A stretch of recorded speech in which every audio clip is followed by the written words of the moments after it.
Boa noite, um prazer estar aqui com vocês. Eu queria aproveitar e agradecer a todos os presentes e também ao CRQ por dar essa oportunidade da gente poder conversar um pouquinho sobre esse tema, né, da auditoria ambiental. Um prazer muito grande estar aqui com vocês.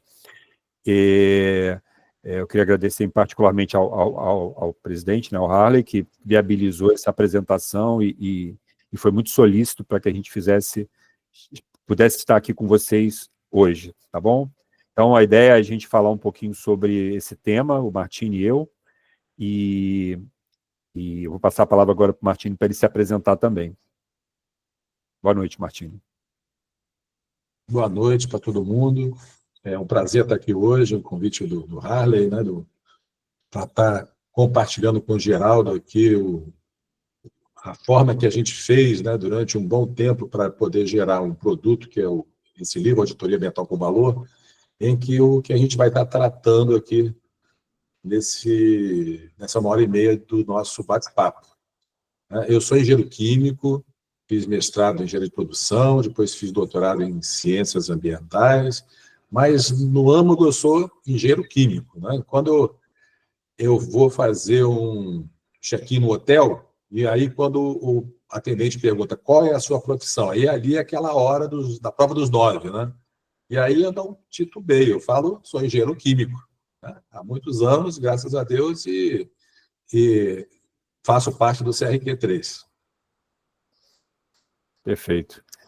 Eu sou químico industrial também, trabalhei muitos anos na indústria, né? Durante 35 anos eu trabalhei na Baia, lá em Belford Roxo, e atualmente eu sou professor da UF, da Escola de Engenharia, do Departamento de Engenharia Agrícola e Meio Ambiente.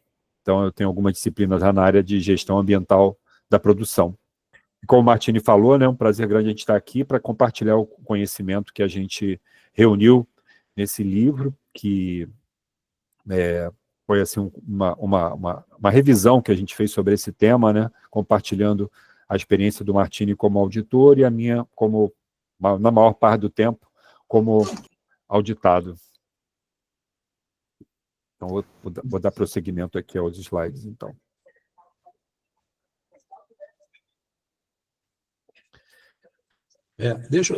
Geraldo, antes que você comece, a gente tentar entrar no contexto do porquê que a gente fez esse livro, né? Eu, como auditor, e já trabalho há bastante tempo com auditoria, inclusive ambiental, é muito comum, a gente olha alguns auditados falando entre eles, ou quando é um lugar que eu vou pela primeira vez, e eles falam que estão sofrendo auditoria, né? Então, essa expressão, eu estou aqui sofrendo auditoria, é algo que não casa bem com a vantagem de ter uma auditoria, né? A auditoria não é uma sofrência, né? Não é uma tortura.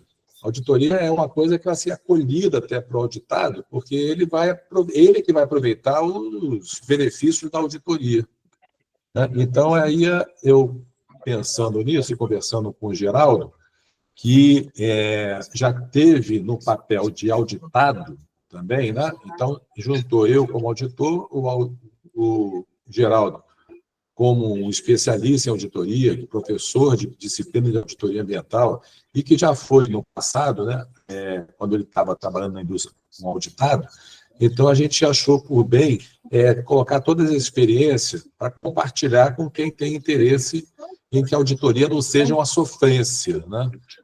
E aí o resultado é esse livro. Um dos motivos também é que quando você coloca hoje no Google a expressão livro de auditoria ambiental, você vem como resposta uns 20 livros praticamente idênticos uns aos outros e relacionados sempre com a auditoria de sistema de gestão conforme a ISO 19011. Então, são livros mais do mesmo. E a gente não estava vendo que não valia a pena fazer o 21º livro, né, falando a mesma coisa. Então, a gente achou que esse livro não seria um livro mostrando o passo a passo de auditorias conforme pede a 19011. Tinha que ser algo a mais, né? E esse algo a mais seria a como a auditoria se transformar algo útil para o auditado. Geraldo, então seria isso que eu acho que eu gostaria de ter feito um contexto, né, do assunto.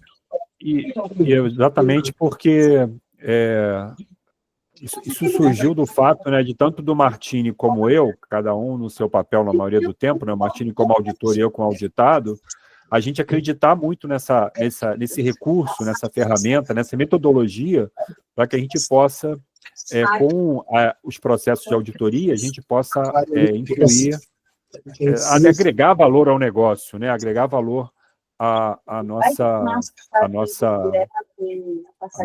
nosso trabalho, né, nas empresas. Eu iria pedir para capacitação aí, para fechar o microfone, por favor, que está entrando um som de fundo aí que está atrapalhando um pouquinho.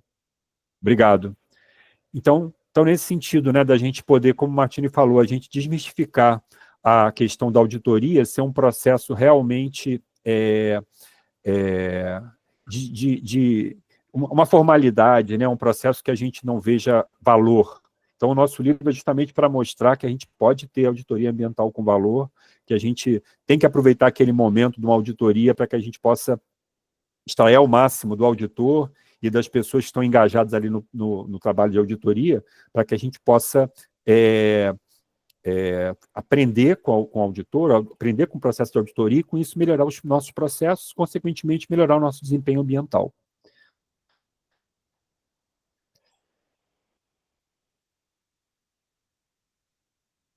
E aí a gente entra na definição de auditoria, né, só para o nivelamento, né, que é um processo sistemático, né, que tem toda uma metodologia.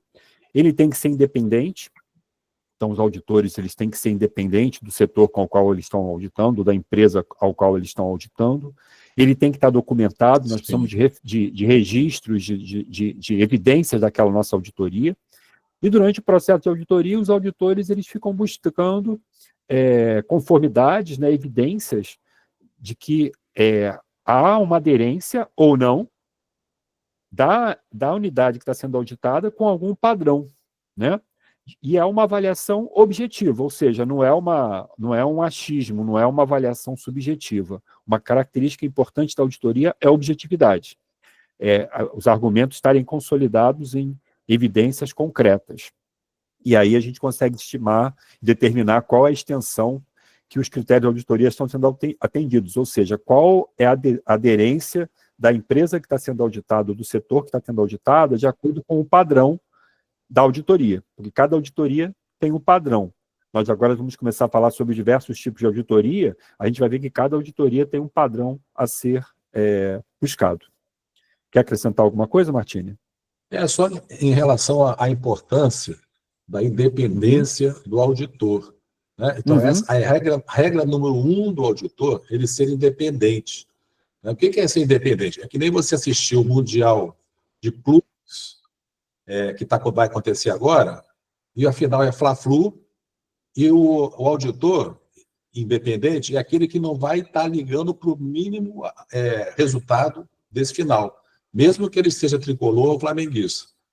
Tá? Ele vai estar independente em relação ao resultado final do Campeonato Mundial de Clubes, se for Fla-Flu. Exatamente.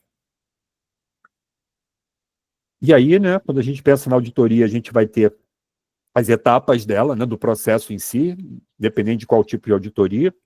Sempre passa por uma etapa de planejamento de ambas as partes, não só o auditor que faz o planejamento, mas o auditado também tem que se planejar para que ele possa aproveitar ao máximo aquela auditoria, né? Então, o auditor planeja no sentido de organizar a equipe auditora, organizar todo o processo de auditoria por parte do auditor, conhecer a empresa auditada, conhecer bem o padrão, e o auditado, por sua vez, se preparar também para estar com a equipe disponível, né, para naquele período de auditoria ter pessoas para poder atender os auditores. Então, essa etapa de planejamento ela é muito importante. Depois vem uma etapa de condução, que é quando ocorre realmente a coleta das evidências objetivas, das constatações, ou por entrevistas, ou por verificações de documentos, ou por uma etapa muito importante que é a visita na área, entrevista das pessoas. Após o período de auditoria e após cumprir toda a programação da auditoria, A equipe auditora vai chegar a uma conclusão em relação ao resultado da auditoria. Essa conclusão vai depender do tipo de auditoria. A conclusão pode ser uma certificação, ou pode ser gerar um relatório para entregar ao órgão ambiental, pode ser uma recomendação de que você vai poder contratar aquele fornecedor ou não, de acordo com o tipo de auditoria, né? Então, o objetivo é a conclusão daquele processo de auditoria. E, como a auditoria faz parte de um processo de melhoria contínua, após a auditoria, normalmente, né, são identificados pontos de melhoria, que são as não conformidades ou alguma observação, alguma recomendação do auditor, e aí ele se desdobra em planos de ação para que a organização possa, a partir dos gaps, né, dos desvios encontrados, possa revisar o seu processo de auditoria, seu processo de empresa, e com isso, seus processos ambientais, e com isso melhorar o seu desempenho ambiental, e com isso também solucionar esses problemas que foram apontados com a auditoria. Então, é evidente que, após o processo de auditoria, a empresa muda de patamar em relação ao seu desempenho ambiental, por todo o aprendizado que ela tem nesse processo.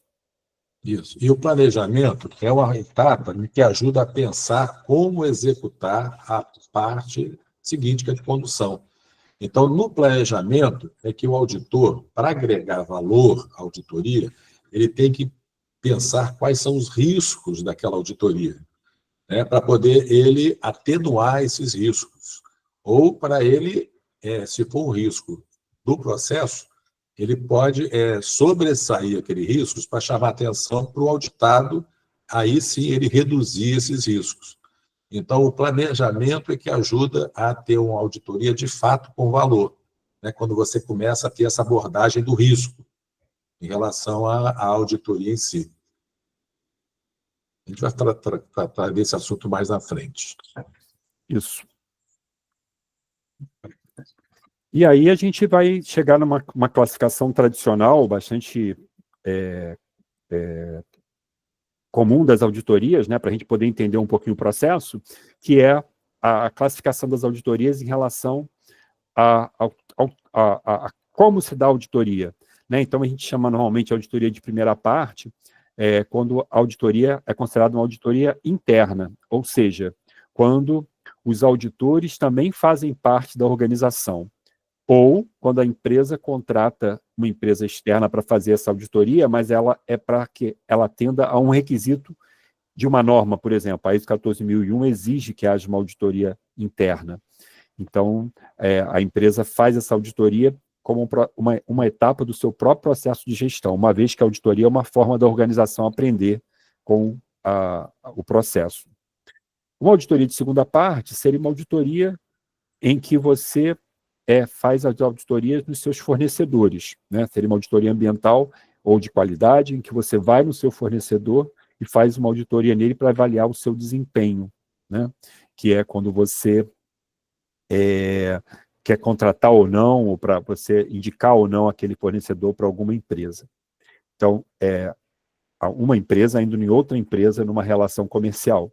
E a auditoria de terceira parte, essa é uma auditoria, normalmente são as auditorias de certificação, que se caracterizam por ser feitas por empresas, entidades independentes. Ou seja, o auditado contrata uma empresa que é capacitada para fazer aquele tipo de auditoria, né, que tem uma expertise para fazer aquele tipo de auditoria. Então, aí, no caso, é uma auditoria feita por uma entidade independente, considerada uma auditoria de terceira parte, que se classificaria, basicamente, por exemplo, a auditoria de certificação. Isso. Na verdade, todas, como a gente já te falou, né, a independência é fundamental na auditoria. Aí a independência que o Geraldo está comentando aqui, e ele já falou, só vou reforçar, é independência em ser feita por terceiros, né? Por isso chama terceira parte. Mas a auditoria de primeira parte, onde a própria organização se audita, também tem que ter uma independência.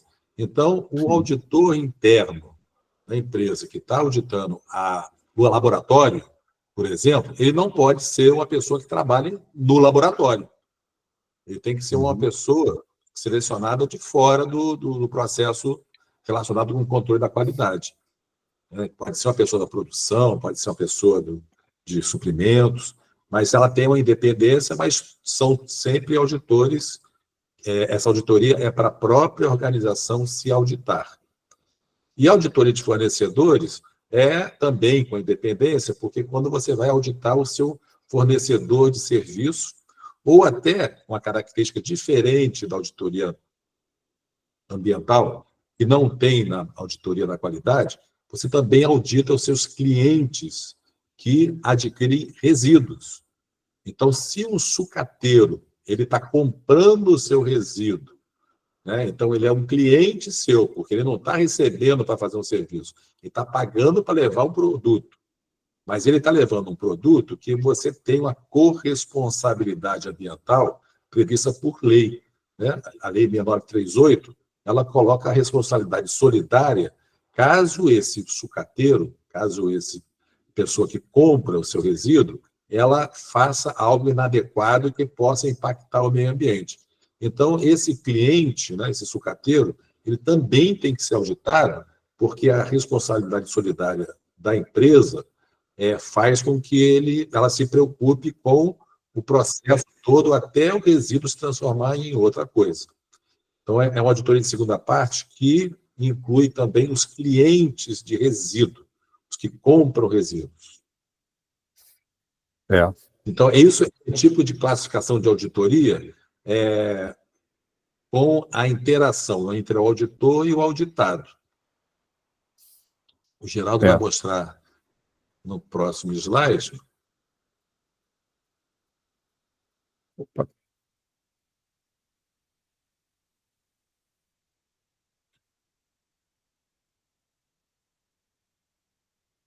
Travou aqui, só um minuto, por favor. Isso. Aí, o próximo slide, antes era a relação entre o auditor e a auditada.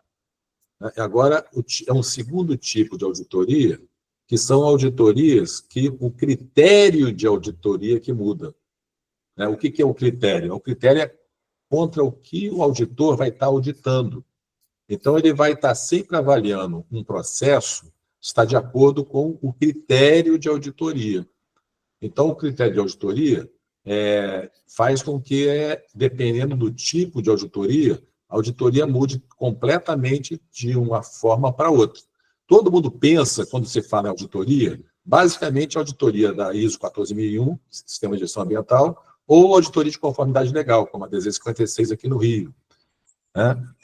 Mas, na verdade, tem vários tipos. A auditoria da DZ e da CONAMA, por exemplo, são as de conformidade mais usuais, é um tipo de auditoria de conformidade legal. Então, no nosso livro, a gente relatou 17 tipos de auditoria. Em relação ao outro tipo, que é a relação entre auditor e auditado, auditoria de primeira, segunda e terceira parte, esse livro ele foi feito, e o Geraldo ele ficou sempre atento se a gente estava conseguindo atender a demanda dos auditores internos e dos auditados que recebem auditoria. Então, esse não é um livro para auditor que a gente escreveu, é um livro tanto para auditores de primeira parte, quanto auditores de segunda parte, quanto auditores de terceira parte, quanto os auditados, que vão estar sendo acolhendo os auditores. E também servem para todos esses tipos de auditoria que a gente vai relatar a partir de agora. São muitas auditorias, então não fica só naquele pequeno universo repetitivo dos livros de auditoria ambiental e de sistema de gestão ambiental da ISO 14001, por exemplo. Exato. E pessoal, esses itens que estão na apresentação, no caso 2 aí, tipos de auditoria, é o capítulo do livro que trata desse assunto, né? A gente só está aqui organizando a informação e resumindo a informação para vocês, tá? Como o Martini falou, de acordo com a auditoria, cada uma vai ter um objetivo diferente, né? Essa aí agora, por exemplo, é de conformidade legal, então o foco é com legislação, é com cumprimento de requisitos legais. Então, é uma auditoria que a gente considera de terceira parte, porque é feita por um organismo independente, que seria um certificador ou um auditor, uma empresa que vai fazer uma certificação, no caso, nem é certificador, né, porque não é uma certificação, é um auditor de conformidade legal, uma empresa de auditoria de conformidade legal, que vai ser capaz de poder verificar a aderência que que a empresa está em relação ou a DZ 056 ou ao CONAMA 306, são os dois exemplos que nós trouxemos aqui para auditoria de conformidade legal. E o caso da DZ 56, ela tem um caráter pioneiro, a gente pode até dizer mundial, né, em relação à auditoria ambiental, porque a auditoria DZ 56, a auditoria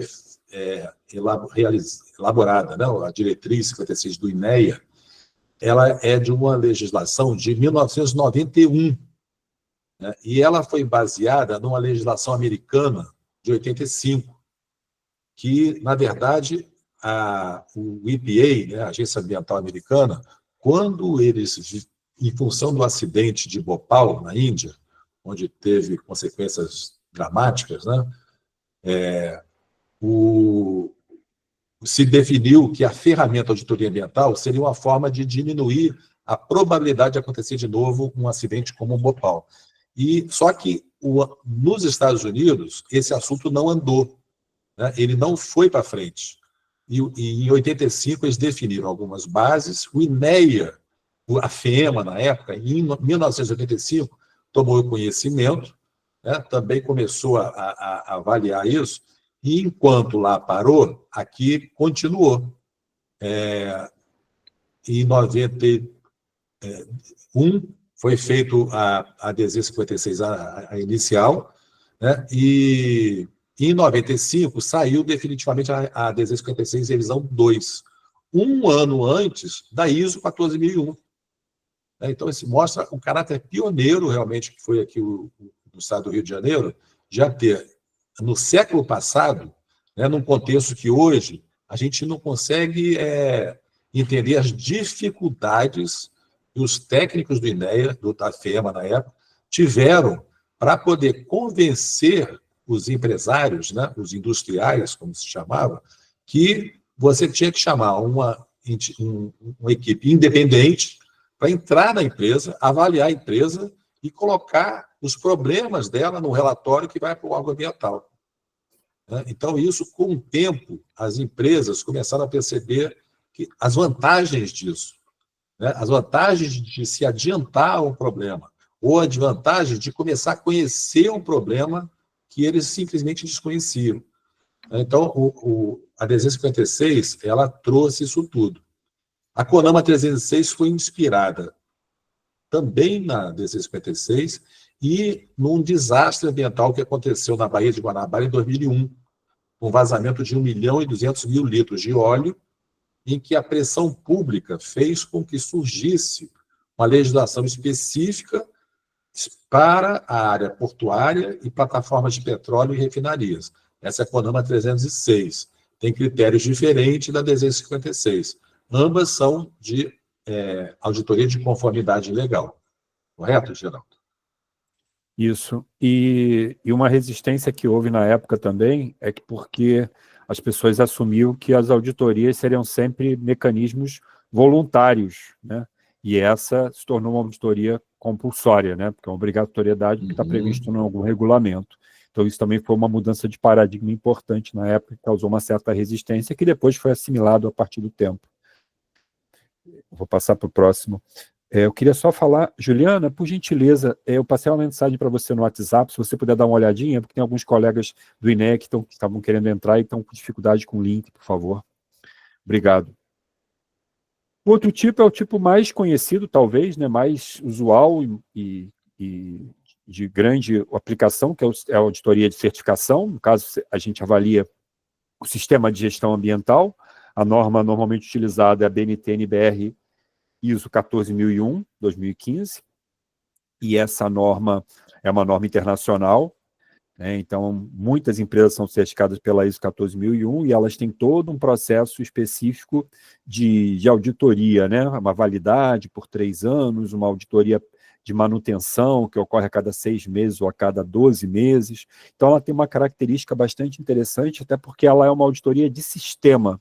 Então, a ideia dela é ter uma visão geral do sistema de gestão para saber se a empresa, né, a organização, ela está conseguindo atender aos requisitos que estão previstos no padrão. E, nesse caso, o padrão é a norma da ISO. tá? Quer complementar alguma coisa, Martini? Eu posso Não, passar? pode Tá. passar. Outro tipo também muito importante, muito conhecido e muito importante, é a auditoria de responsabilidade, também conhecida como due diligence. Essa auditoria ela é muito importante nos momentos de transações comerciais, onde umas empresas vão adquirir outras empresas, ou uma unidade, ou às vezes até no âmbito global, no âmbito mundial. E o foco dessas auditorias é a identificação de passivos ambientais, né? Que os passivos possam ser identificados nessas auditorias, para que, se numa transação comercial algum passivo ambiental ainda não identificado seja identificado, para que possa ser estimado o valor que vai ser gasto, né, na remediação, na recuperação daquela área, para que esse valor possa ser abatido do valor que a empresa que está adquirindo vai pagar pela empresa que está sendo comprada. Isso é importante, porque se essa auditoria não for feita e a aquisição for realizada, a empresa que está comprando está pagando o valor cheio, né, sem descontar esse valor da recuperação, e ela vai ficar com um problema com ela, que ela vai ter pago por uma área descontaminada, né, ela não está imaginando que tem uma contaminação naquele local, e eventualmente o solo ou o lençol freático daquele local pode estar contaminado por metais pesados, por hidrocarbonetos, né, algum tipo de contaminação. Então, uma auditoria bem específica, mas muito importante, é feita geralmente por empresas especializadas, baseada em coleta de amostras, investigações do solo, tem várias etapas para que possa se fazer essa avaliação e a verificar se há ou não algum tipo de passivo ambiental. E cada vez é mais realizada na compra ou até no aluguel de um espaço.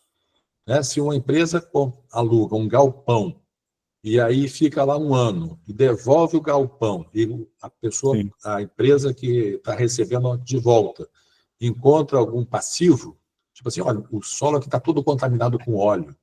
Aí, quem alugou o galpão, ele vai se responsabilizar por isso. A não ser que ele, antes de colocar o pé lá, ele tenha feito a auditoria do diligence, mostrando, olha, aquele passivo, aquela mancha de óleo no piso, já estava lá antes de eu entrar.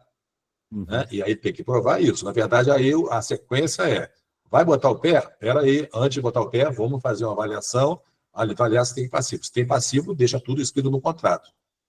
Né? Se tiver que sanar o passivo, como o Geraldo falou, se uma compra de uma empresa custa 100 milhões de reais e para resolver o custo daquele passivo identificado custa 10 milhões de reais, a empresa que vai comprar, ela não vai mais pagar 100 milhões, ela vai pagar 90 milhões, porque ela tem que destinar 10 milhões para poder sanar o problema. Então, aí isso é uma auditoria importante na transação imobiliária, porque ela altera totalmente o valor do negócio. Sim. E nesse exemplo que você citou, né, de aluguel, é interessante fazer antes de entrar, e quando ele devolver, também ele devolveu demonstrando que ele não deixou a área contaminada, né, para não ter nenhum problema futuro de ter alguma ação civil, de ter que recuperar uma área por meio civil. Perfeito. Outro exemplo é uma auditoria de pós-acidente ambiental. É uma auditoria que o foco está em você ter lições aprendidas e você poder avaliar como que uma empresa reagiu num dado momento de implementação de um plano de emergência em relação a um acidente. Né? Então, essas auditorias elas são importantes porque elas trazem muitas lições aprendidas para que não só a organização que passou pelo acidente, mas eventualmente todo um setor, né, ao qual aquela empresa pertence, setor químico ou exploração de petróleo, ou algum tipo de atividade, para que esse setor e para que essa empresa possa aprender e possa melhorar o seu desempenho, no sentido de evitar acidentes e também de reagir, né? Porque a gente sabe que quando acontece um acidente, a reação ela tem que ser rápida, ela tem que ser efetiva, principalmente para que aquele acidente nos transforme depois, infelizmente, muitas vezes transforma, né, numa crise ambiental, né, e a empresa fica estigmatizada com aquilo que aconteceu. Então, a gente colocou aí alguns pontos importantes que são vistos nesse tipo de auditoria. Vocês vejam que já é um foco bastante diferente, né? O foco aqui é é fazer uma engenharia de obra pronta, né? Ver como que a empresa reagiu, qual foi o tempo que ela teve de resposta à emergência, como é que foi o atendimento da comunidade, se foi feito algum estudo epidemiológico para verificar se houve alguma contaminação de pessoas envolvidas no acidente, ou até mesmo algum estudo ecotoxicológico. Então, esse é o foco. Isso. Essa é uma auditoria que muitas vezes é solicitada pelo órgão ambiental e que é uma investigação, né, do acidente, suas causas, as suas futuras ações preventivas, né, ou corretivas para que não aconteça de novo, e assim por diante. A auditoria que não tem tantos casos, porque ela é feita em cima de grandes acidentes. Só reforçando o que a Juliana falou, se vocês quiserem ir fazer alguns comentários, é só levantar a mão, né, a mãozinha aí, que a gente vai já interagindo ao longo, não vai deixar para o final. Isso. O outro é uma auditoria de descomissionamento, né? Então, ela tem se tornado muito relevante, até porque em estados como o Rio de Janeiro, que tem agora já o termo de encerramento, né? A gente tem o termo de encerramento, que é uma obrigação das empresas que desativam sites produtivos, e a auditoria de descomissionamento é uma auditoria que o foco dela é verificar se foi realmente feito a desmontagem e a descontaminação de uma unidade, né? Então, se você teve uma unidade operando no local durante anos, né? E aí, num dado momento, aquela empresa vai sair daquela localidade, vai desmontar a fábrica, vai vender os equipamentos, vai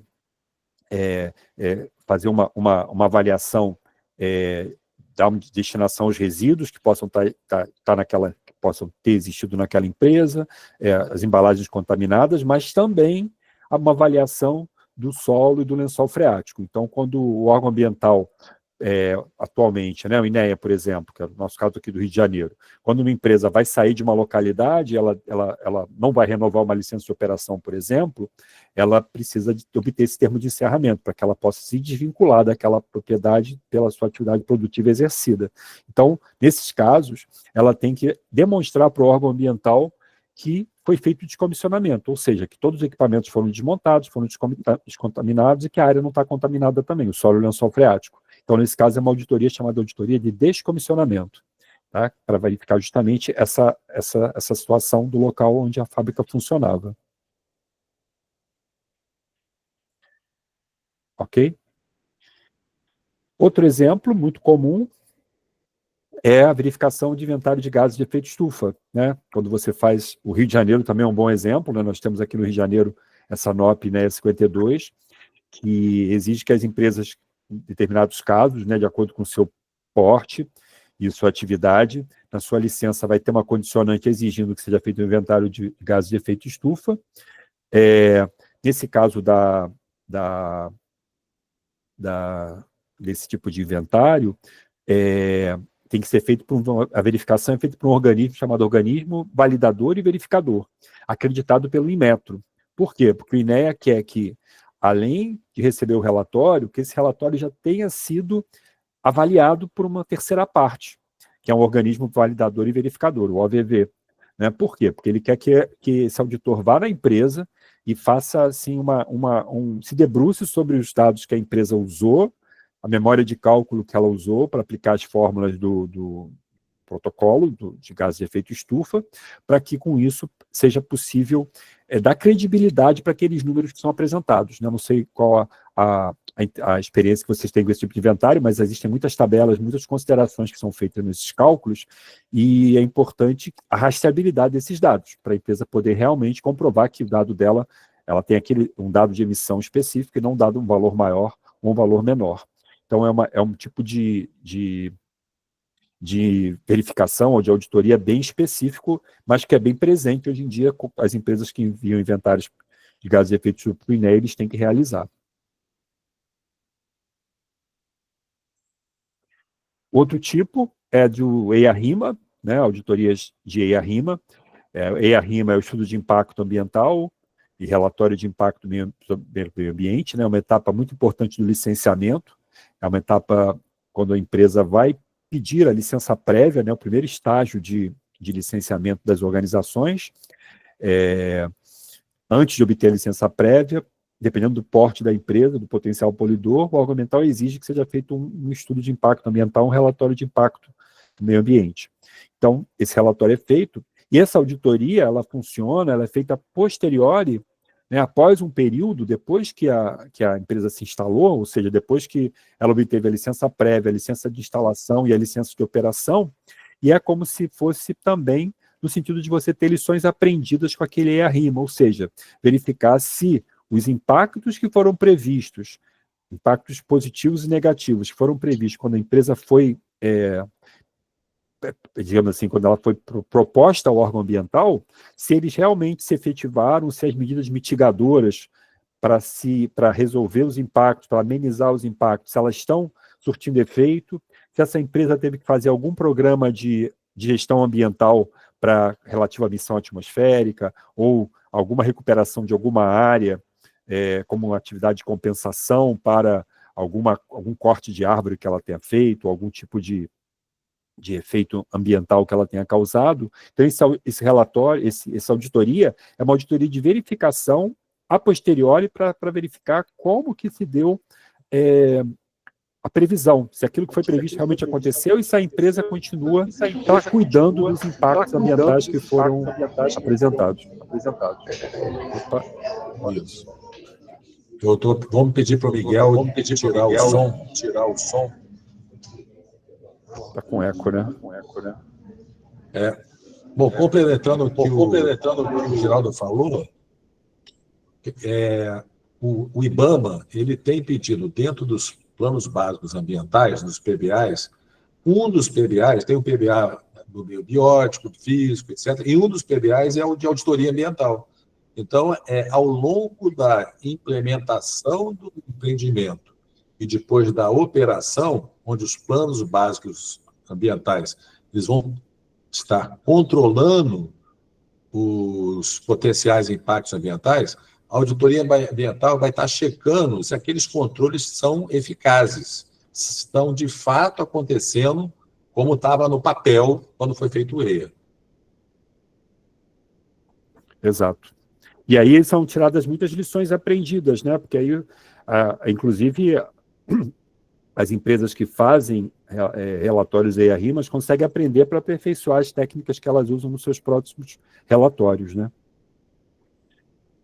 Outro tipo importante, muito atual, são as auditorias ESG, né? A ESG é um novo critério aí moderno, né, atual de sustentabilidade, apoiados nos eixos ambientais, que seria o E, social, que é o ESG, que é o de governança, e ainda não há uma norma de certificação desses processos, existe apenas uma prática recomendada da BNT, no âmbito mundial, para falar de ESG, mas as empresas elas estão continuamente demonstrando para a sociedade, por meio dos seus relatórios de sustentabilidade, o seu desempenho relativo ao meio ambiente, aspectos sociais e de governança.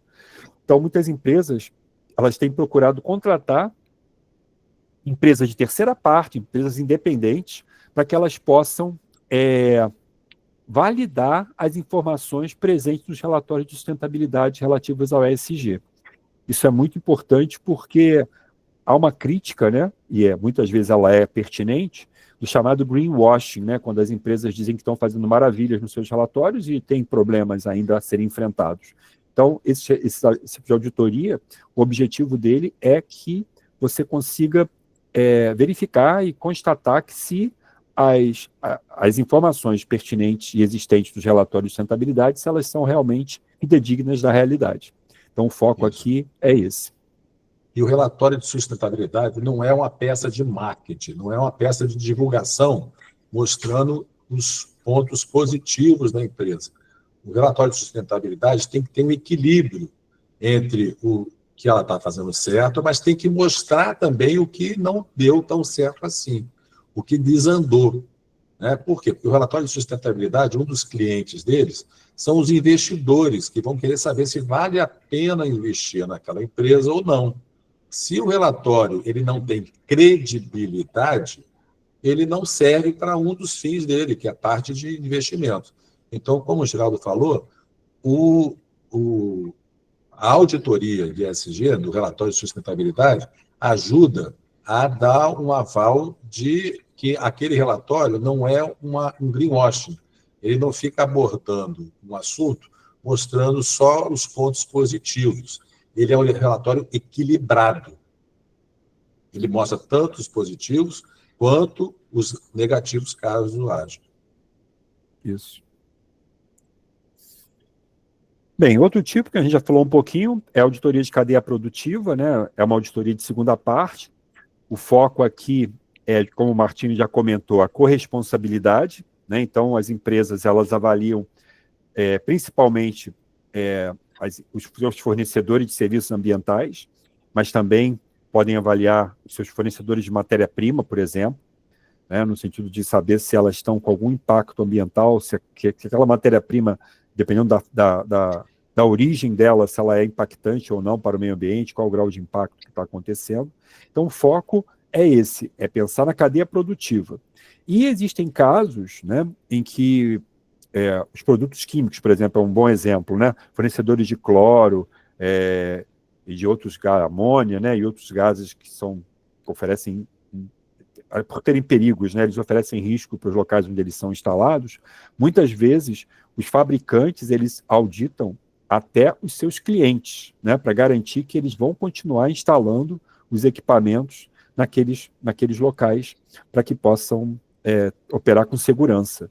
Então, aqui, nesse tipo de auditoria, o foco é a atenção com a corresponsabilidade que existe no âmbito civil em relação aos efeitos provocados pelos algum acidente ou uma empresa está comprando serviço de uma outra empresa que está, por exemplo, não está licenciada ou está contaminando o meio ambiente, está colocando em risco alguma comunidade.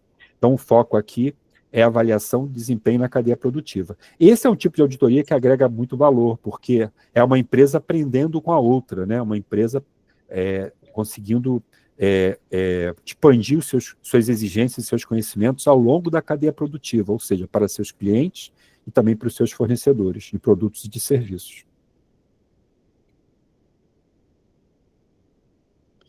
Outro tipo, mais um que a gente identificou também, é a auditoria dos princípios do Equador. Aqui o foco dessa auditoria são as instituições financeiras, né? Então, aqui é uma auditoria focada em instituições que fazem empréstimos, né, para outras empresas, para financiamento de empreendimentos, de projetos. Então, as instituições financeiras, elas têm preocupação de terem seus nomes atrelados a projetos que são impactantes, que causam problemas no meio ambiente. Aí houve essa Convenção dos Princípios do Equador, em 2003, que fez com que as empresas passassem a fazer auditorias para justamente avaliar os impactos ambientais dos projetos que eles estão apoiando.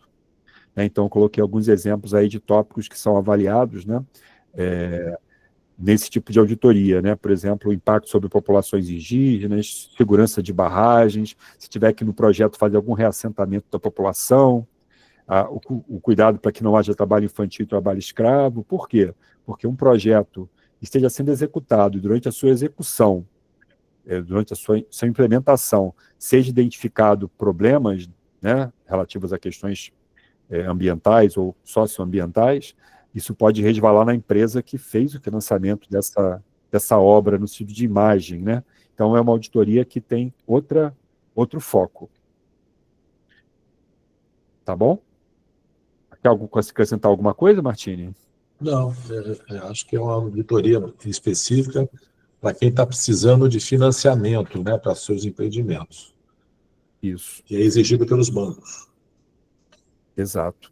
Outro tipo, e aí, novamente, eu vou reforçar até aquela questão de que a gente tem que saber qual é o nosso objetivo, né? Qual é o objetivo da auditoria, para poder escolher a auditoria adequada. Esse tipo de auditoria é um tipo bem específico, mas eu acho que é um exemplo de muito sucesso de auditoria. A ABIQUIM, a Associação Brasileira da Indústria Química, ela, durante muito tempo, e até hoje, né, ela tenta promover a melhoria da qualidade do transporte de produtos químicos, né, porque o transporte de um produto químico, todos nós sabemos, pode trazer impactos ambientais e sociais no caso de acidentes, e no nosso caso, a maior parte no Brasil é feito pelo modal rodoviário. Então, a Biquim desenvolveu um sistema chamado Sistema de Avaliação de Saúde, Segurança, Meio Ambiente e Qualidade, que era um sistema que foi desenvolvido pela Biquim, pelo qual as empresas que transportam produtos químicos e que vão prestar serviço no transporte de produtos químicos para as indústrias químicas que são associadas da Biquim, elas teriam que se qualificar passando pelo processo de auditoria por esse sistema de avaliação do SASMAC, chamado SASMAC. E aí no sentido de que as empresas que contratam transportadoras, as indústrias químicas, se comprometeram também com a Biquim de só contratar empresas transportadoras que tenham sido avaliadas e aprovadas pelo SASMAC. Então é um processo de melhoria contínua. Isso surgiu muito, porque eu mesmo, quando trabalhava na indústria química, né, eu fiz muita avaliação de transportadora. E a transportadora, assim, eu chegava pela minha empresa, fazia uma série de exigências, outro colega de outra empresa fazia outras exigências, né? Isso era muito complicado para a transportadora também, porque ela ficava meio sem saber quem que ela tinha que atender.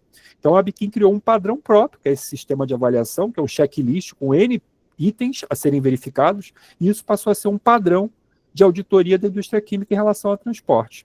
Isso ajudou bastante a redução do número de acidentes e a qualificação das empresas que transportam produtos químicos. Ou seja, foi bom para todos, né? Para a transportadora, porque ela evitou de receber tantas demandas de tantas empresas, ela concentrou sua energia no SASMAC. Foi bom para as indústrias químicas, que puderam contar com transportadoras que prestavam serviço com maior segurança, evitando o número de acidentes. E bom para a sociedade também, né?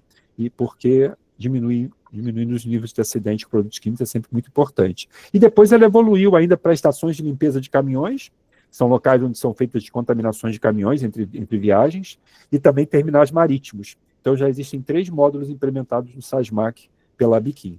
Então vocês veem que é uma aplicação específica, né? Mas que dá muito bons resultados também no caso do transporte.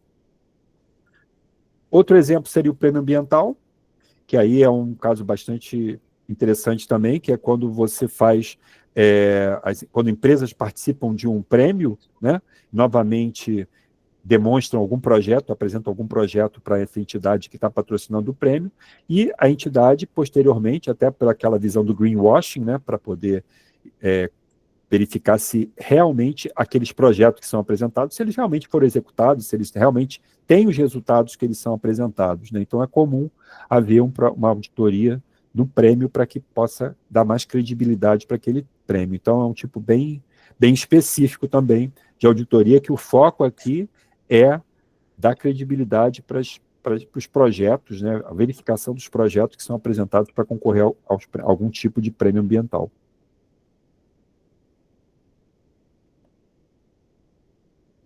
Outro exemplo é a auditoria de desempenho ambiental, né?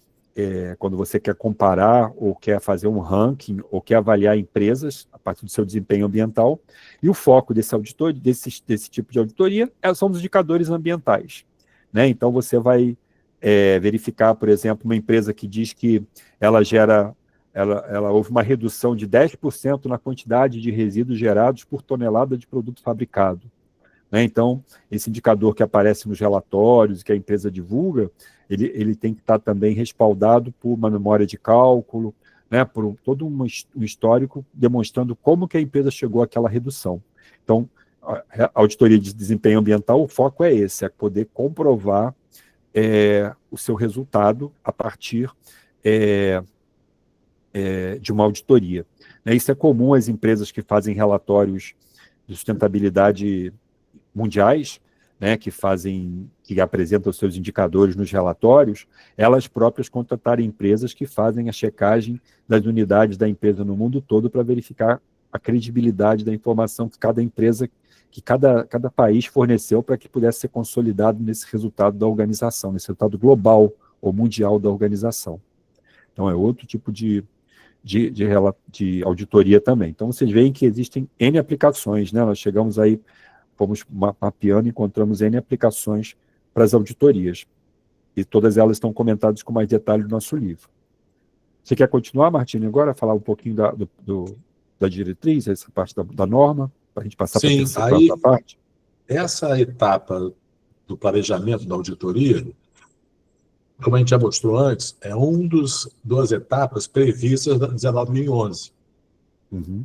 A 19.011 é uma norma ISO, válida aqui no Brasil, porque é uma norma da BNT também, que mostra as diretrizes para a auditoria de sistema de gestão. Então, eles mostram o passo a passo da auditoria, desde o planejamento até quando começa a auditoria, de fato, a condução da auditoria na área auditada, a reunião de abertura, depois a coleta de evidências, depois a avaliação, né, da conformidade ou não conformidade, né, as constatações da auditoria, depois a etapa, e assim por diante, etapa de a reunião de encerramento, etc. E essa etapa, como eu falei já antes, é a principal etapa para a gente conseguir agregar valor à auditoria, onde a gente vai estar vendo, né, a abordagem do risco da auditoria.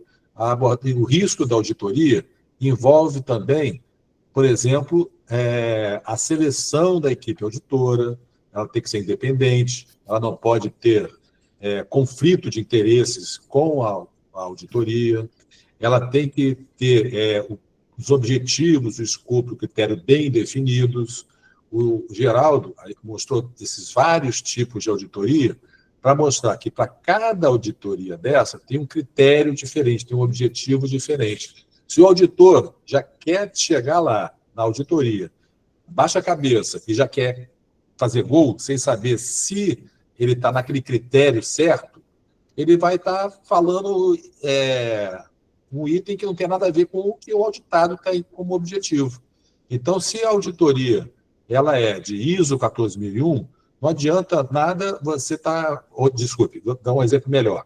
Se a auditoria é do DIRIS, para aquela de compra e vendas de empresas, não adianta nada o auditor estar vendo itens da ISO 14001, né? Porque, no final, o que o auditado quer é saber se tem passivo. Não quer saber se tem política, se tem levantamento de aspectos, nada disso. Né? Então, aí, infelizmente, acaba tendo auditores que estão já com a muleta da 14.001 e não conseguem sair dela. Né? Elas estão sempre vendo a auditoria com foco na 14.001. Né? Independente se está sendo chamado para fazer uma auditoria da 356, a da CONAMA 306, ou uma auditoria do DIRIS, por exemplo. Então, aí você vai ter que deixar claro, né, para poder saber se está atingindo os objetivos que o cliente quer daquela auditoria. Os métodos de auditoria também têm que ser selecionados, e aqui o método entra em auditoria ser remota, ou híbrida, ou presencial. Né? Auditoria ambiental remota, no caso específico da auditoria ambiental, é contraproducente. Não vale a pena nunca fazer só auditoria remota. Tem auditores que fazem auditoria remota, mas lembrando, o auditor ele é responsável pelas informações que ele está passando no relatório.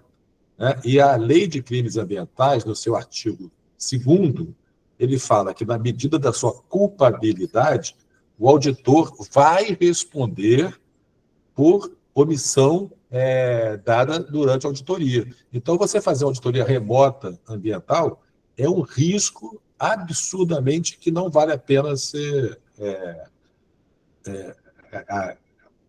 ocorrido. Né? Então, aí, o método de auditoria ambiental, no máximo, ser híbrida.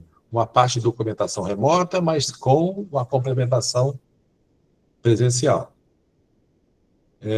Então, aí, a programação da auditoria são itens que vão ajudar a você executar de uma forma planejada, uma forma que vai atender aos objetivos da auditoria e que vai te possibilitar agregar valor à auditoria. Então, aí, no nosso livro, a gente vai estar explicando isso com mais detalhes, porque aqui o nosso tempo não permite que a gente vá entrando em cada um desses itens detalhadamente. Certo. E a empresa auditada, né? Quando nós fizemos o livro, a gente também pensou no qual o planejamento que a empresa auditada faz ao se preparar para uma auditoria, né? Porque a gente também, quando vai ter uma auditoria na empresa, a gente tem que fazer, normalmente, né? A gente dá uma olhada geral no sistema, antecipadamente, para que a gente possa diminuir os gaps, né? E imagina, se for uma auditoria em tom de fornecedor, né? Você vai querer fazer uma boa figura junto ao seu fornecedor. Então, é comum a gente fazer uma revisão do nosso processo, porque o sistema de gestão, pessoal, e o sistema de ambiental, ele é vivo e ele tem que ser implementado, mas mais do que implementado, ele tem que ser mantido, né? E cada vez mais as organizações enfrentando os desafios, né, da produtividade das pessoas, e cada vez as pessoas têm mais atribuições, tem muitos pontos que têm que ser revisados periodicamente, para verificar se aquele processo que deveria ter acontecido, se realmente aconteceu. Então, a gente mapeou aqui, por exemplo, sistema de calibração, se os equipamentos estão calibrados, a verificação da legislação aplicável, treinamento é outro desafio, né, os auditados, se você fez auditoria, se você treinou as pessoas naquelas atividades que elas fazem, né, o plano de ação, se você concluiu os planos de ação. Uma das coisas que, por exemplo, na auditoria da DZ é visto no ano posterior, por exemplo, esse ano, quem fizer a auditoria de DZ esse ano, vai ter que dar contas do que fez em relação ao plano de ação de não conformidades que foram encontrados no relatório do ano passado, né? Então, geralmente, a gente dá uma revisada também no plano de ação para poder garantir que foram feitas as ações necessárias. Então, há todo um planejamento também da empresa auditada para que ela possa se preparar para a auditoria. Então, os dois se preparam. O auditor, no sentido de fazer o processo mais customizado possível para a empresa que vai ser auditada e para o objetivo da auditoria, mas também a empresa auditada, ela se prepara no sentido de estar totalmente organizada e poder ter um bom desempenho também nesse processo de auditoria, né? Porque a gente se prepara também para fazer uma auditoria. Isso. E o que o Geraldo mostrou nesse slide, na verdade, é um checklist do dever de casa a ser feito antes da auditoria. Mas não é uma maquiagem para ser feita antes da auditoria. Não. Em auditoria ambiental, você não consegue ficar colocando tudo para baixo do tapete, porque as pontas aparecem. Então, o auditor experiente consegue perceber que houve a maquiagem. Certamente. E até porque tem sistemas aí que é difícil fazer uma maquiagem num treinamento, por exemplo, que tem, sei lá, 200 pessoas fazendo não sei quantas atividades, né? É complicado, né? É mais uma checagem para verificar se não tem nada muito gritante aparecendo, né? Exatamente. Bom ponto, Martinho. Bem, e aí a gente tem, né? Após a auditoria, a gente tem... Aqui a gente quer fazer basicamente uma diferenciação, e a gente comenta isso com profundidade no livro também, que quando a gente tem que fazer uma ação corretiva, implementar uma ação corretiva para resolver uma não conformidade, né? Então, muitas vezes as empresas e as pessoas confundem disposição ou ação imediata com ação corretiva. O que a gente quer chamar a atenção aqui é que o que a auditoria busca e que precisa ser feito, tanto no caso da DZ, como no caso da ISO 14001, por exemplo, é a implementação de uma ação corretiva. Ou seja, tem que buscar a causa do problema, tá? Tem que buscar a causa que levou àquela não conformidade que foi identificada, aquele desvio que foi identificado. Então, vou dar um exemplo para vocês.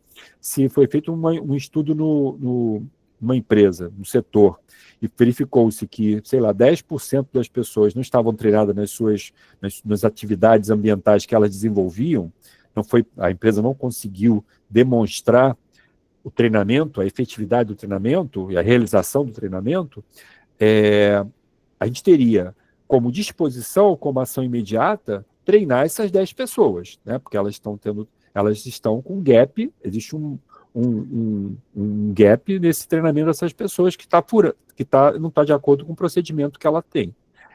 Agora, para poder implementar uma ação corretiva, é preciso saber qual a causa, por que essas 10 pessoas não estavam treinadas no período necessário, né? Porque elas não sabiam que tinham que ser treinadas, elas não tinham acesso ao sistema de treinamento, se for um sistema de treinamento online, o controle está com alguma deficiência no controle, elas são funcionários novas, elas mudaram de setor, qual foi a causa? O que levou a esse problema? Então, quando a gente fala de ação corretiva, a gente fala de investigação da causa, tem que fazer um estudo de investigação da causa para a gente poder demonstrar para o auditor que a gente conseguiu identificar a causa e que a gente resolveu o problema da causa. Ou seja, é como se a gente fosse no médico com febre, né, e não tomasse só... Uma coisa é tomar aspirina aspirina, outro analgésico, né, para poder passar febre. Outra coisa é você, com aquela febre persistente, saber o que está causando aquela febre, né?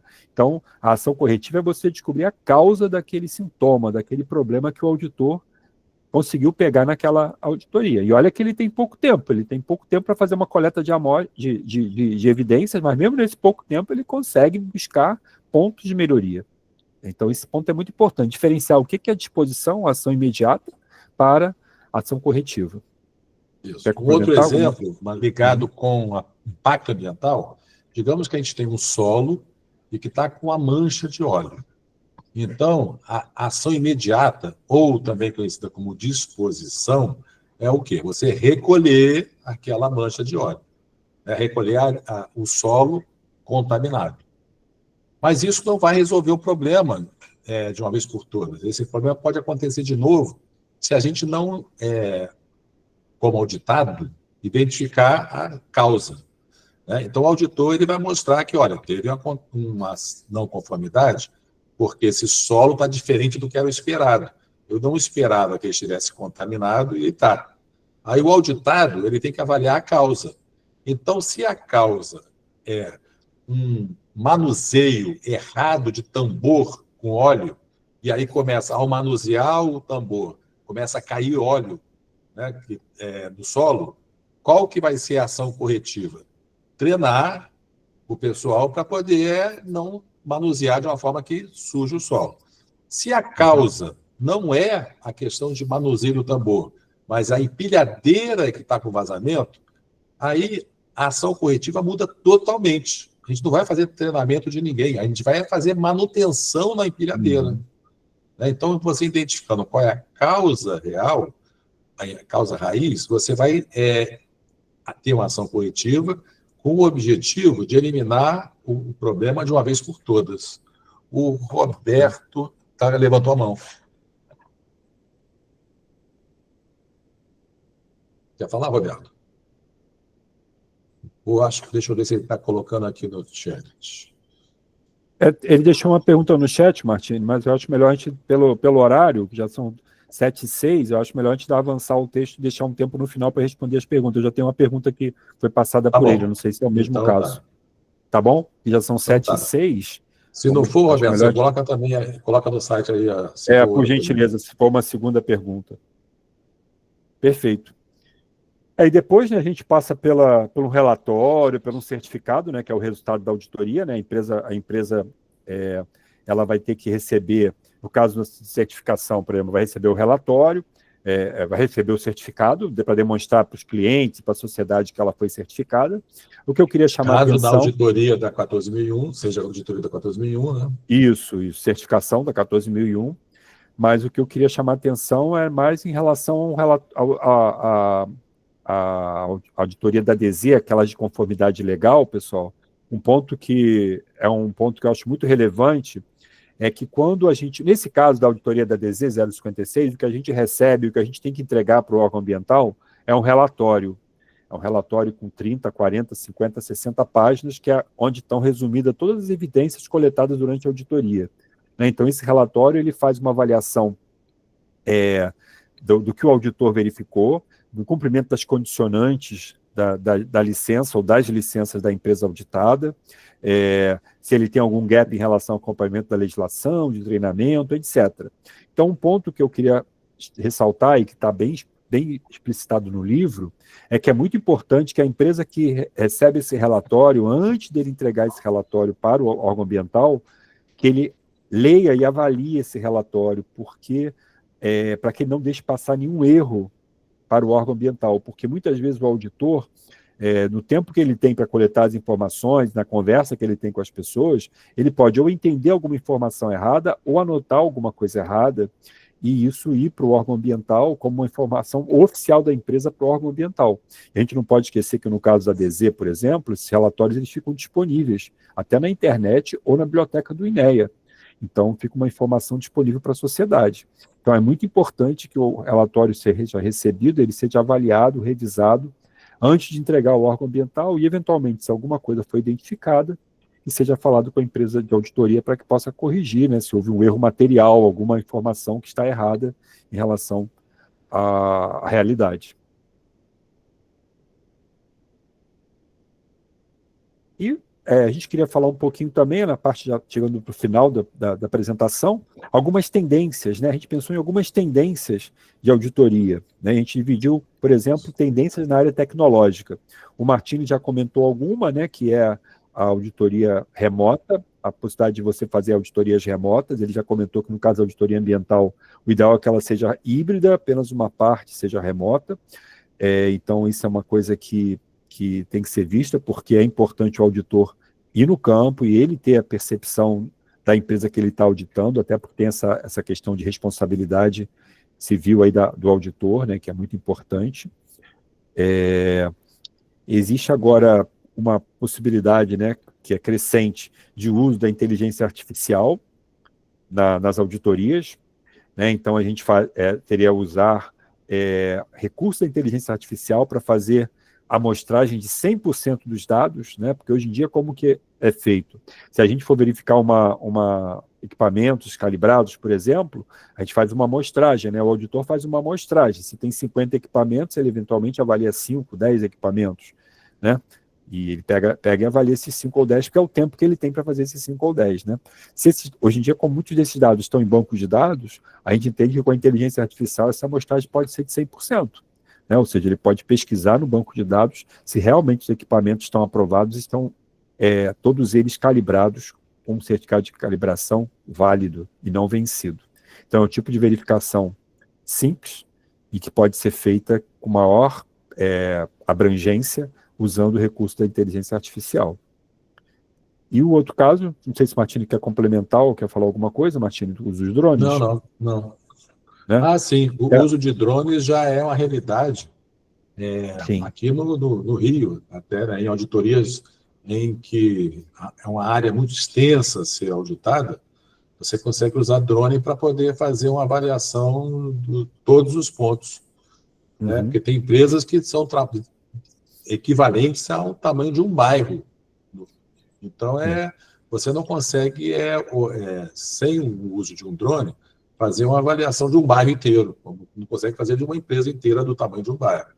Então, o drone ele veio para ajudar muito esse tipo de avaliação. Ou área de difícil acesso também, né? Que é um ponto também, pode ser usado. Também, né? Ou então de áreas de risco, né? Uma área de risco, onde você pode botar em risco o auditor, né? Você faz com o drone. É um ótimo recurso. Outro exemplo são das políticas públicas, né? São tendências aí aquilo que o Martini comentou no início sobre a surpresa das empresas terem que fazer auditoria, é uma tendência de cada vez mais os órgãos ambientais, né, criem obrigatoriedade para auditorias externas, né, para que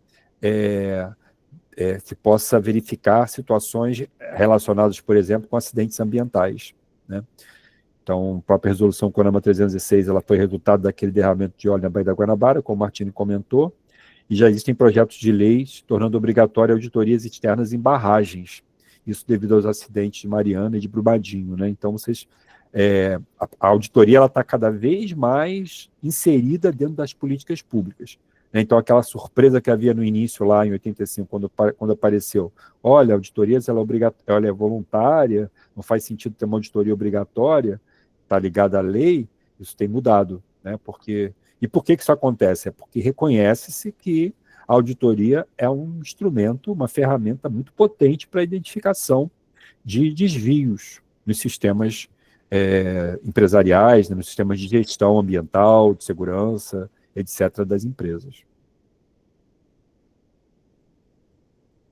E nós elencamos também um terceiro tópico, que seriam tendências também relativas a questões socioambientais, né, onde a gente pode citar, por exemplo,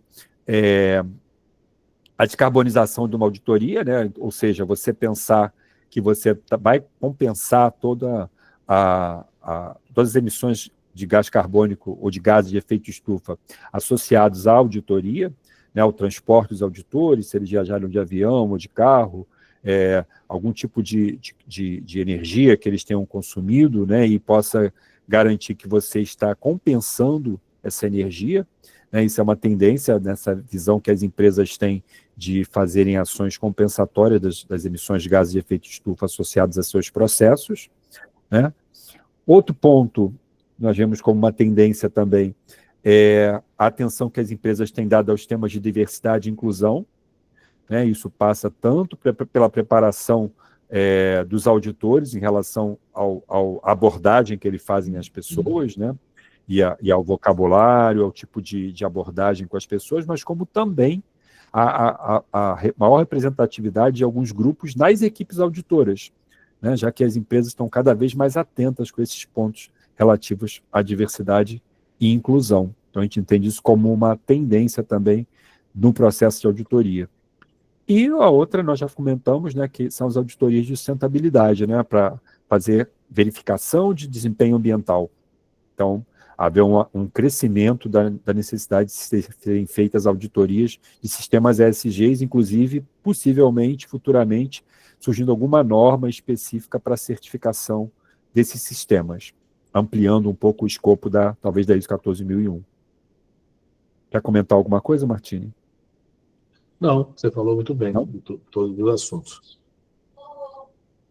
O quarto item seria da auditoria interna, né? A gente, em função do enxugamento, digamos assim, ou da múltiplas atividades das pessoas, das organizações, ou às vezes porque as organizações são muito pequenas, né, e não tem como garantir uma independência do auditor, então uma tendência para que as empresas contratem empresas externas para fazerem a auditoria interna ou até mesmo a auditoria dos seus fornecedores. Tá? Para quê? Para que ela possa terceirizar esse serviço, né? É uma auditoria interna porque ela é organizada e gerenciada pela empresa, então é diferente de uma auditoria de terceira parte, de certificação ou de fornecedor, mas ela é uma auditoria que é feita por um terceiro. Isso em função ou dessa incompatibilidade de independência dos auditores, não ter como garantir que o auditor é independente daquela área auditada, ou até mesmo pela falta de recursos humanos internos para fazer auditoria, né? Porque as auditorias internas elas têm a característica de serem mais demoradas do que as auditorias de certificação, talvez até mais profundas na amostragem, né? Isso leva tempo, né? Depois tem que fazer relatório, então é um tempo que o funcionário às vezes não consegue compatibilizar a sua função de auditor interno com as suas outras funções que ele tem na empresa. Então daí busca-se a terceirização.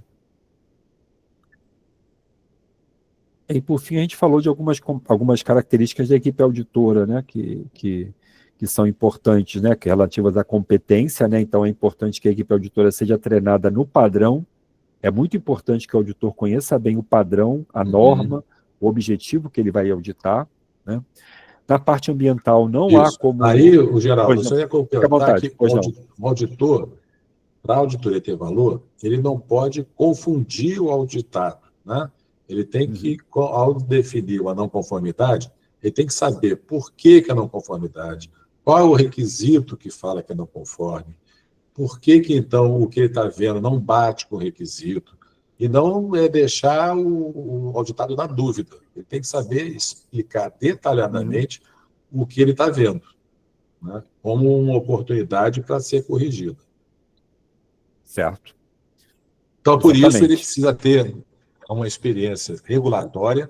Então, o regulatório aqui em relação às normas, né, aos critérios que ele vai estar auditando. Então, se é um auditor de conformidade legal, ele tem que conhecer o quê? Os diplomas legais aplicáveis àquela empresa auditada. Se é uma auditoria de sistema de gestão ambiental, ele tem que conhecer os requisitos da ISO 14001. Se é uma auditoria relacionada com passivo, ele tem que conhecer bem os assuntos relacionados com a CONAMA 420 e as implicações em relação a um passivo que está sendo deixado para a sociedade, e assim por diante. Exato. Bem, por fim, né, Martina, esse eu acho que é o último slide. Antes das nossas... Tem duas perguntas aqui também já para responder aqui, que me passaram. Qual seria essa abordagem correta para a auditoria ambiental não perder sua credibilidade e utilidade para a empresa auditada e para as suas partes interessadas, né? Então, aí que a gente fala da auditoria útil, né, Martina?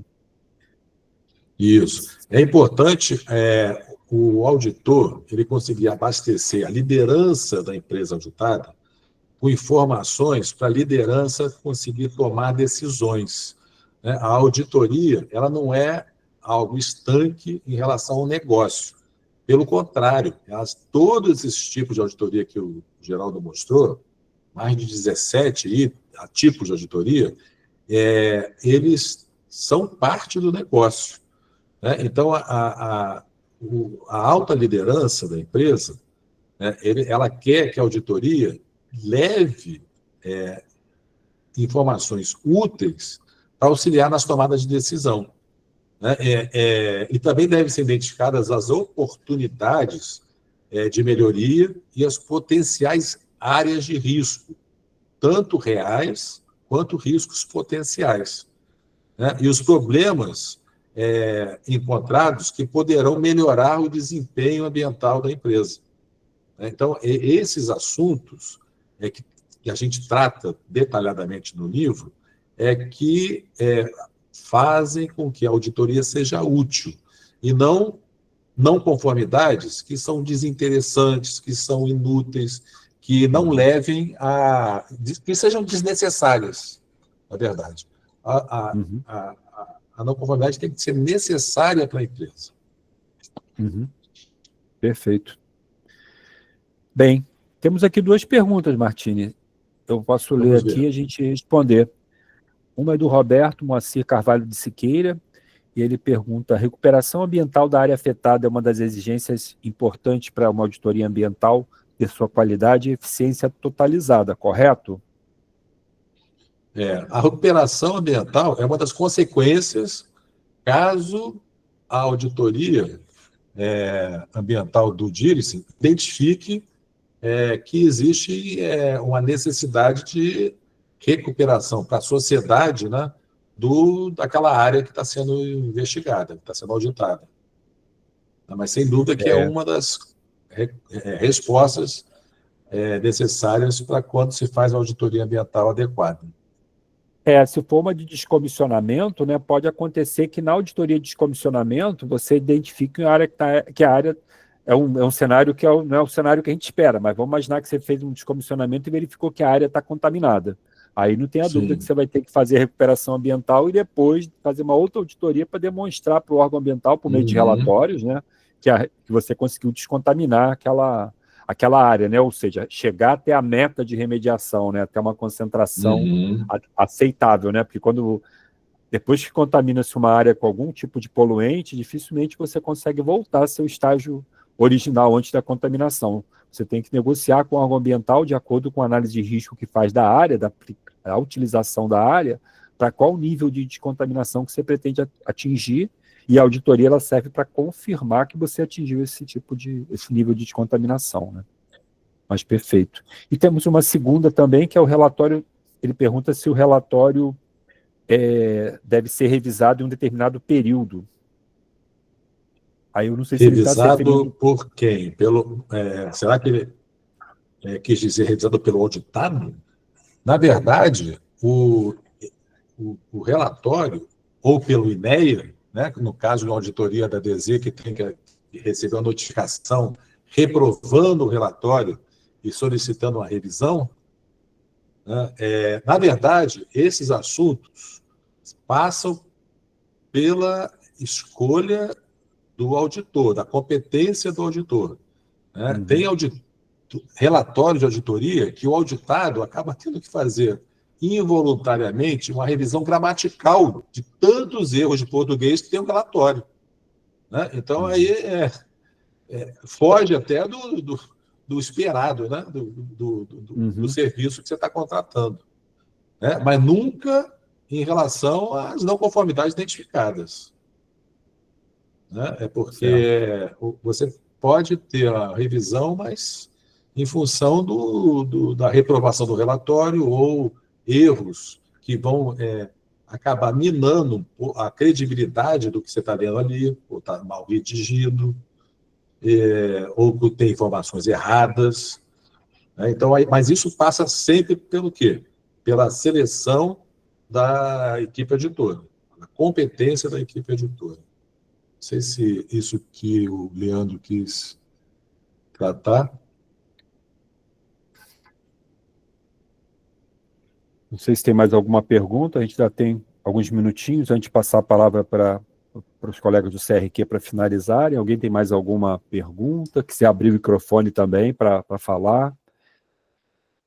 Aí está a capa do nosso livro, né? E ele está nesse... Vou colocar até esse link aqui no chat, se alguém tiver interesse, depois de consultar lá a livraria. Se eu conseguir colocar aqui. Isso. Alguém tem mais alguma pergunta, pessoal? Pois não. Pois não, pode falar, por favor. Não é uma pergunta, é só para confirmar que o Leandro escreveu aqui no chat que era exatamente isso, sobre a pergunta do relatório. Perfeito, tá bom. Obrigado. Ótimo. Leandro. Bom, pessoal, tem mais uma pergunta aqui que foi agora, do Carlos Ramos. A formação da equipe de profissionais da empresa responsável por fazer o EIA-RIMA é considerada uma auditoria interna? A formação da equipe de profissionais... Não, Carlos, na verdade, não. A formação... A equipe, um EIA-RIMA exige que tenha uma equipe multidisciplinar, né, por causa das várias disciplinas que são abordadas quando se faz um estudo de impacto ambiental. Né? E, na verdade, o estudo de impacto ambiental tem uma característica que a formação da equipe tem que ser multidisciplinar. Mas os profissionais, nem todos conversam muito entre eles. Então, a equipe é multidisciplinar, mas não tem uma relação transdisciplinar. Uma disciplina não está conversando com a outra. O que a gente trouxe aqui é que o IBAMA está trazendo que, além da equipe que elabora o EIA e o RIMA, ele também tem que ter uma equipe para avaliar se tudo que essa equipe multidisciplinar colocou como controles no EIA, através dos planos básicos ambientais, está sendo feito na prática. Não foi só um papel para cumprir legislação e conseguir a licença. Então, aí, durante a implementação do empreendimento, depois, na operação, tem que ter as auditorias ambientais para checar se tudo que foi combinado está sendo feito. Certo. Tem mais uma, Martini? O órgão ambiental licenciador exige alguma certificação da empresa de auditoria para validação do relatório de auditoria compulsória? O Rio de Janeiro ele foi pioneiro, né, na auditoria compulsória de conformidade legal, lá atrás, em 1991, quando surgiu a lei, né, e depois a regulamentação da lei através da DZ 56, revisão 2, em 95. De lá para cá, alguns estados brasileiros também começaram a replicar nos seus estados as auditorias ambientais compulsórias de conformidade legal para essa auditoria fazer parte do processo de licenciamento.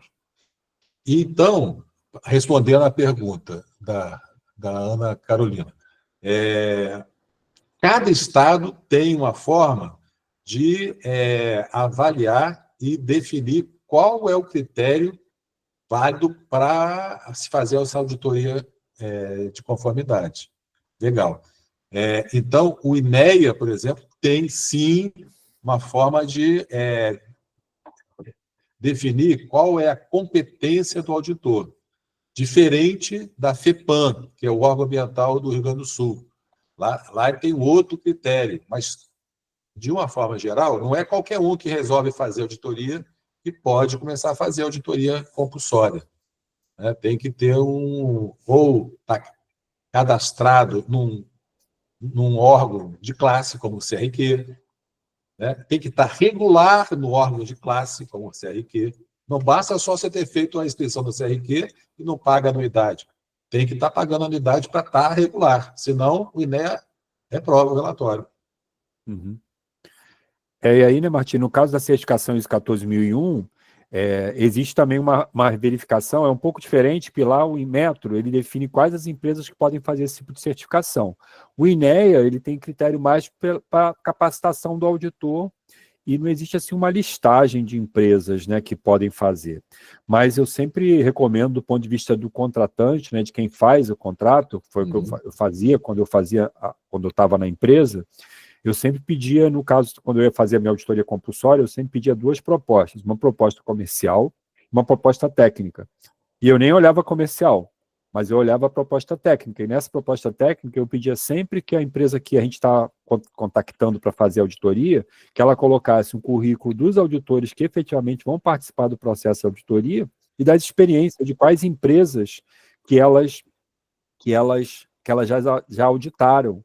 Então, se, por exemplo, o setor de contratação contratasse em 5 empresas, às vezes essas 5 empresas, quando eu avaliava, eu via, poxa, essas 2 empresas aqui, elas eu não via como com aquela equipe de auditores, com a experiência que era apresentada no currículo dos auditores, como eu ia conseguir ter uma auditoria de valor com uma empresa assim, sem tanta experiência. Então, eu buscava sempre empresas que tinham mais experiência, que tinham auditores com mais experiência, para poder agregar e trazer realmente valor para o processo de auditoria, né? Porque a gente se prepara a equipe, motiva o pessoal para participar da auditoria, eles também esperam encontrar algo relativamente desafiador, né? Então, também não é bom a gente ter uma empresa que não vai contratar uma empresa, aí é um custo mal aplicado, né? Então, eu recomendo sempre Sim. avaliar isso, o perfil dos auditores e a experiência de quais empresas que os auditores já fizeram auditoria, quantas auditorias já fez, que aí você vai ter um balizamento melhor.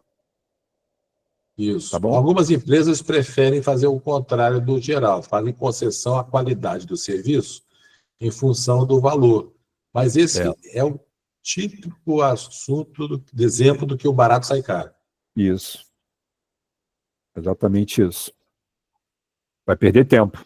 Vai ter um relatório, mas vai ser um relatório, vai dar um trabalho depois para revisar, para poder adequar, e de repente não vai ter valor na auditoria, não com novidades. O Roberto está com a mão levantada, não sei se ele tem alguma pergunta ainda. Não? Bem, então. Você está fechado o microfone. Oi, gente. Isso. Abri o microfone aqui. Então, encerramos as perguntas. Eu queria agradecer a excelente capacitação, né, dos professores Luiz Carlos e do Geraldo, e também a participação de todos aqui na nossa capacitação do CRQ. Dizer que a gente tem já uma próxima ainda, quer dizer, no mês que vem, né, para o mês de julho, e que CRQ, esse projeto de capacitação tem sido muito feliz, a gente tem conseguido mensalmente trazer excelentes profissionais para estarem aqui conosco, ofertando essas palestras. Então, muito obrigado, professores, pela participação. Como eu falei, a gente vai disponibilizar o certificado dessa capacitação para aqueles que participaram efetivamente aqui da palestra, né? Posteriormente por e-mail. Eu espero que vocês tenham gostado, então, espero que tenham gostado bastante da apresentação. Nesse último slide tem o nosso contato do Martinho e o meu. Eu estou na UF, inclusive, né? Se alguém precisar de alguma coisa, pode fazer o contato e a gente está à disposição, né, Martinho? Foi um prazer estar aqui com vocês, espero que vocês tenham gostado. Mais uma vez, obrigado ao CRQ por ter concedido esse espaço para a gente. Nós agradecemos imensamente. Isso. Tá certo. Boa noite a todos, então. Muito obrigada mais uma vez, professores. Obrigado. A gente vai encerrar a chamada, tá, pessoal? Uma boa noite. Boa noite. Boa noite. Tchau, tchau. Tchau. Tchau.